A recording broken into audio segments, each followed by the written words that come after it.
Assalamualaikum warahmatullahi wabarakatuh. Kembali lagi di mata pelajaran Geografi kelas 11 semester 2. Baik, ini adalah bab mitigasi bencana alam. Ini merupakan gambar atau contoh persepsi di awal bahwa kita akan mempelajari ini. Ini adalah gambar pasca bencana tsunami, teman-teman. Kalau kalian lihat gambar ini, artinya sudah ada tahap pra dan pas dari gambar ini ya, karena ini adalah tahap paskanya. Next. Apa sih yang akan kita pelajari di bab ini? Yaitu identifikasi bencana yang terjadi di sekitar kita. Selanjutnya, konsep atau definisi dari bencana itu. Lalu klasifikasi jenis dan karakteristik bencana. Selanjutnya, siklus penanggulangan bencana itu sendiri.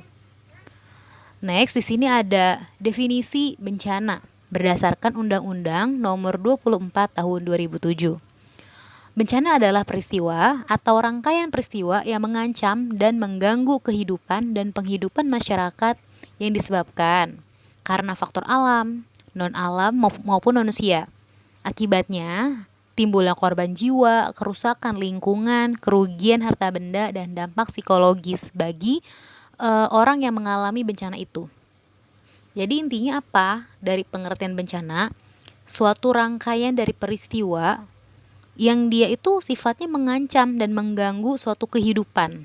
Itu sebenarnya kata kunci dari arti bencana itu sendiri ya. Silakan kalian pahami dengan baik, nggak perlu dihafal sampai sama banget titik dan komanya.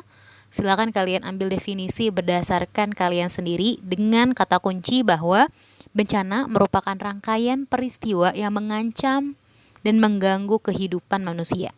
Intinya seperti itu. Next, di sini ada jenis bencana alam. Ada 3 nih, berdasarkan dinamika litosfer, hidrosfer, dan atmosfer. Bencana alam akibat dinamika litosfer, di sini ada contohnya yaitu letusan gunung api, tanah longsor, dan gempa bumi. Litosfer yang mungkin sudah kalian pahami ya sejauh ini, kan kajiannya mengenai geologi. Nah, artinya bencana ini memang yang tipe-tipenya litosfer, memang itu kajiannya berdasarkan geologi gitu ya, atau pergerakan lempeng seperti itu. Lalu yang kedua ini ada dinamika hidrosfer. Bencana alamnya karena hidrosfer ini terjadinya di darat maupun di laut, yaitu banjir dan tsunami seperti itu. Dan yang ketiga, ini bencana alam akibat dinamika atmosfer. Contohnya ada badai tropis, kekeringan, tornado, dan kebakaran hutan. Dan ini ada jenis-jenis bencana alam berdasarkan Undang-Undang Nomor 24 Tahun 2007. Terbagi menjadi 3, yaitu bencana alam, non-alam, dan sosial.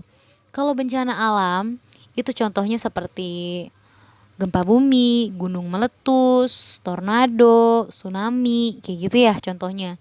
Yang memang sifatnya bukan buatan manusia, gitu ya. Dan sebagai manusia tuh kita nggak bisa mencegah terjadinya bencana alam ini karena memang dia murni dari alam gitu ya. Yang bisa dilakukan oleh manusia itu hanya mengurangi resikonya ya. Maka dari itu pentingnya dari bab ini adalah kita akan tahu gitu ya, kira-kira bagaimana sih caranya mengurangi resiko dari bencana itu gitu ya. Baik, yang kedua di sini ada bencana non-alam. Bencana non-alam itu adalah bencana yang memang bukan buatan manusia, tapi memang terjadi bisa karena kegagalan teknologi juga. Nah, contoh yang paling relevan nih sama kehidupan kita sekarang sedang mengalami bencana non-alam, teman-teman, yaitu pandemi COVID-19 itu merupakan contoh dari bencana non-alam. Kayak gitu ya, karena masuknya ke wabah gitu ya. Baik, yang ketiga ini ada bencana sosial, yaitu bencana sosial ini lebih pada konflik, perang dingin gitu ya. Itu adalah bencana sosial. Dan pencegahannya pun dia lebih pada bersifat di antara manusia seperti itu. Tapi bencana sosial pun jangan salah nih. Bencana sosial pun akibatnya bisa merugikan semuanya. Bisa itu fasilitas umum. Jadi yang terkena dampaknya itu bukan hanya dalam segi sosialnya, tapi pada diri manusianya. Kerugian harta benda pun bisa terjadi dari bencana sosial ini. Selanjutnya ada siklus penanggulangannya nih. Bagaimana sih ketika terjadi bencana? Ada 3 tahap. Tahap pra bencana, tahap tanggap darurat, dan pasca dari bencana itu. Tahap pra bencana itu bisa dikatakan mitigasi bencana gitu ya. Jadi sebelum terjadinya bencana, maka apa sih yang mesti dilakukan oleh manusia gitu ya untuk mengurangi resikonya itu. Itu adalah PR terhadap ini nih. Tahap pra bencana itu seperti apa? Dan pra bencana ini, setiap bencana itu beda-beda, nggak bisa disamain gitu ya. Selanjutnya tahap tanggap darurat, ini adalah tahap ketika terjadinya gitu ya. Saat terjadinya bencana ini kita harus seperti apa gitu. Dan yang ketiga tahap pasca. Nah, setelah terjadinya bencana harus apa? Tindakan apa sih yang mesti dilakukan? Seperti itu. Dan ini merupakan manajemen bencana alam. Ini merupakan siklus teman-teman yang selalu berputar ya, dia itu dari kesiapan. Ini kesiapan ini sama aja tadi tahap di awal ya, tahap pra bencana, tanggap darurat, selanjutnya pemulihan dan pencegahan dan mitigasi. Nah, kalau di sini lebih pada kalau udah terjadinya bencana, biasanya kan adanya pengalaman gitu ya. Nah, maka dari itu biasanya dari pencegahan dan mitigasi ini merupakan proses untuk menuju kesiapan lagi seperti itu. Nah, ini adalah siklus dari manajemen dari bencana itu. Dan di sini ada arti dari mitigasi dan adaptasi bencana alam. Bedanya apa sih mitigasi dan adaptasi? Mitigasi itu intinya adalah upaya mengurangi resiko bencana. Itu adalah arti dari mitigasi ya. Nah, jadi kalau kalian menemukan kata-kata mitigasi, ya dia merupakan upaya untuk mengurangi resiko dari bencana itu. Nah, lalu di sini diperjelas, baik melalui pembangunan fisik, melalui penyadaran, dan peningkatan kemampuan terhadap ancaman dari bencana itu. Contohnya dari pembangunan fisik misalnya, wilayah pinggiran sungai itu dibangun tanggul ya, biar ketika air sungai meluap itu tidak kena pemukiman warga. Itu salah satu contoh mitigasi pembangunan fisik. Selanjutnya penyadaran. Itu lebih pada menyadarkan masyarakat, misalnya ada masyarakat yang tinggal di kaki gunung. Ya kan? Karena resikonya adalah gunung meletus, maka disadari nih, nanti kalau udah ada tanda-tanda seperti ini harus seperti ini ya, gitu. Jadi adanya sosialisasi gitu contohnya. Dan selanjutnya peningkatan kemampuan. Jadi di sini dikasih bekal gitu ya. Kalau nanti ada bencana harus apa nih tindakannya gitu. Itu contohnya. Selanjutnya ada adaptasi, penyesuaian alam dan manusia terhadap stimulus bencana alam. Ya, yang diharapkan tidak ada dampaknya dan yang menyebabkan suatu kerugian atau eksploitasi kesempatan yang memberi manfaat. Intinya apa? Adaptasi bencana sama aja kayak manusia beradaptasi. Jadi manusia ini lebih mudah beradaptasi sama alam itu sendiri. Contoh, orang-orang yang tinggal di kaki gunung, walaupun dia pernah terjadi atau menjadi korban dari gunung meletus misalnya, dia akan kembali lagi teman-teman. Kalau tempat itu udah pulih lagi, dia nggak kapok tinggal di situ, karena memang merasa pertama dia sudah pernah mengalami itu, jadi ya sudah bisa beradaptasi sama bencana alam itu.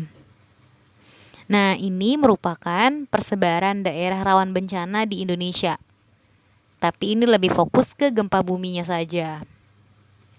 Dan yang ini ada peta rawan bencana, contohnya ini di Sumatera Barat.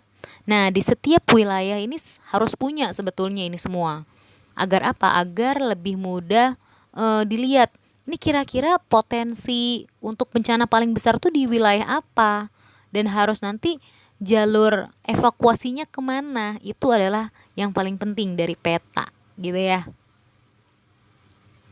Dan di sini usaha mengurangi resiko, yang pertama pembuatan peta resiko bencana, sistem peringatan dini bencana alam, dan simulasi dari bencana. Nah, dari pembuatan peta resiko bencana, contohnya kita ambil pembuatan peta resiko bencana Tangerang misalnya. Kalau Tangerang punya peta ini, maka akan terlihat nih, ini kira-kira yang paling besar potensi bencananya di mana dan apa bencananya. Kan setiap wilayah pun beda-beda ya. Karena di Tangerang nggak ada gunung meletus, artinya ya potensi yang paling besar bisa aja gempa bumi, bisa aja kebakaran karena kita sudah mulai padat penduduk gitu ya. Bahkan ada tempat tinggal yang semi gitu, semi bangunan. Nah, itu punya potensi tuh untuk kebakaran. Maka apa yang mesti dilakukan dari peta risiko bencana ini? Gitu ya. Jadi dilihat kira-kira apa sih yang dari Tangerang ini yang punya potensi gitu ya. Selanjutnya kalau kalian lihat, bukan Tangerang deket tuh sama sama Gunung Anak Rakatau dan juga deket sama laut di bagian utaranya gitu kan. Nah, kalau kita lihat dari itu, maka kita juga dilihat lagi jauhnya. Nah, maka dari itu, dari peta resiko bencana itu dilihat dari Tangerang bagian utara menuju Tangerang kota atau ke rumah kalian tuh berapa jaraknya. Itu pentingnya ya dari peta resiko itu. Lalu yang kedua ada sistem peringatan dini bencana, yaitu ada sistem atau suatu alarm seharusnya ya. Misalnya kalau di kaki gunung tuh biasanya mereka tuh paling sederhana atau tradisional tuh pakai kentungan gitu ya. Kalau terjadinya sudah mulai ada dari seismograf itu sudah mulai menandakan terjadinya kenaikan dari grafiknya, maka harus sudah mulai siaga tuh warga-warga seperti itu. Selanjutnya paling pentingnya adalah simulasi bencana. Diadakan simulasi biar ketika terjadi bencana itu ya warga sekitar atau orang-orang yang berada di saat bencana itu terjadi sudah tahu mau kemana gitu ya, atau sudah harus melalui jalur evakuasi. Kalau contohnya kalian lagi di sekolah nih ya, ada di lantai 3 lalu terjadi gempa bumi misalnya, maka apa sih mesti dilakukan gitu kan. Kalau memang gempa buminya masih sedikit pelan, belum ada benda yang jatuh dari tembok misalnya, atau foto belum ada yang jatuh, ya kalian diusahakan mengamankan kepala dulu tuh pakai tas, lalu ke bawah meja yang kokoh gitu ya contohnya. Tapi kalau misalnya udah agak berhenti, silakan kalian keluar dari ruangan, ikuti jalur evakuasi. Nah, jalur evakuasi ini pun penting. Misalnya di lantai 3 itu harus melalui tangga utama tuh yang sebelah kiri ya, sebelah kiri.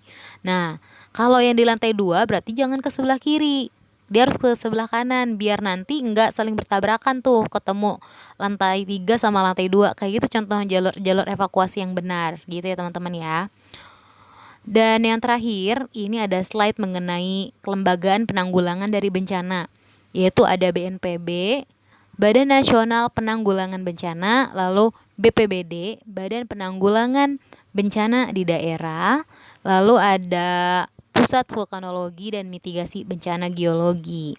Sampai situ saja teman-teman semua. Semoga penjelasan dari PPT ini bermanfaat untuk kalian dan mudah dipahami. Kalau ada yang ingin ditanyakan, silakan tanyakan ke Bu Ulfa. Sekian, kurang lebihnya mohon maaf. Wassalamualaikum warahmatullahi wabarakatuh.